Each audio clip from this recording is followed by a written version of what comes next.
Hello friends, welcome to the study table. आज हम class 9 science का चैप्टर 3 क्विकली समझेंगे। एटम्स क्या होते हैं विद एग्जांपल। चलिए स्टार्ट करते हैं। एटम एक छोटा पार्टिकल है जो मैटर का बेसिक बिल्डिंग ब्लॉक है। बच्चों, हर एलिमेंट जैसे आयरन, ऑक्सीजन, हाइड्रोजन छोटे छोटे पार्टिकल से मिलकर बना होता है। वो सबसे छोटा पार्टिकल एटम कहलाता है। मान लो अगर हम किसी एलिमेंट को छोटा करते जाएं तो आखिरी छोटी यूनिट एटम होती है, जिसमें उस एलिमेंट की सारी प्रॉपर्टीज होते हैं, जैसे आयरन का स्ट्रांग होना, ऑक्सीजन का गैस होना बने रहते हैं। जैसे कि डेफिनेशन में बताया है, that retains the chemical properties of that element, यानी जो भी एलिमेंट है उसकी प्रॉपर्टीज बनी रहती हैं। जैसे एक वॉल ब्रिक से मिलकर बनती है, वैसे ही कोई भी एलिमेंट एटम से मिलकर बनता है। अगर उस वॉल को तोड़ दें, ब्रिक अलग हो जाएगी, पर ब्रिक अब भी वॉल का पार्ट थी और उसमें वैसे ही स्ट्रॉन्गनेस पाई जाएगी। एटम का रेडियस नैनोमीटर में होता है।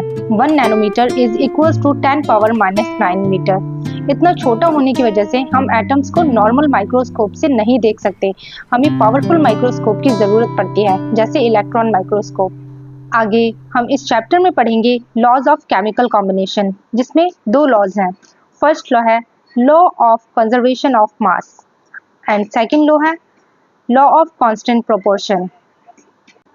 First law of conservation of mass, जिसकी डेफिनेशन जरूर लर्न कर लेना।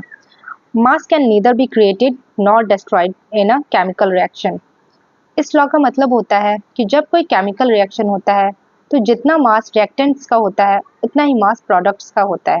मतलब कुछ भी एक्स्ट्रा मास कहीं से आता नहीं और कहीं गायब भी नहीं होता। बस एटम एक फॉर्म से दूसरे फॉर्म में बदलता है, पर उनका टोटल वेट सेम रहता है।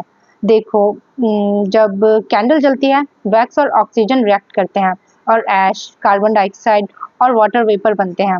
मास ऑफ वैक्स और मास ऑफ ऑक्सीजन को अगर जोड़ा जाए तो उसका मास प्रोडक्ट्स के मास के इक्वल होगा।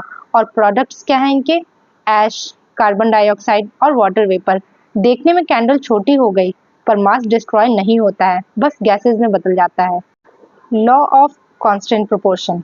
कांस्टेंट का मतलब है फिक्स और प्रोपोर्शन का मतलब है रेशियो, यानी एक केमिकल कंपाउंड में एलिमेंट्स हमेशा एक फिक्स्ड रेशियो में मिलते हैं अकॉर्डिंग टू मास। एग्जाम्पल के लिए वाटर के मॉलिक्यूल में 2 एटम्स ऑफ हाइड्रोजन होते हैं, 1 एटम ऑफ ऑक्सीजन होते हैं। अब अकॉर्डिंग टू मास, हाइड्रोजन का एटॉमिक मास 1 होता है। एटॉमिक मास के बारे में हम आगे आने वाली वीडियो में पढ़ेंगे।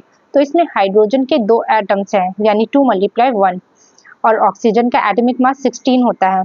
तो वाटर में टोटल मास हुआ हाइड्रोजन के 2 मास और ऑक्सीजन का 16, तो टोटल मास हुआ 18। तो इनका मास फ्रैक्शन हुआ 2/16, यानी 1:8। मतलब वाटर चाहे गंगा से लो, टैप से लो या लेबोरेटरी में बनाओ, हर जगह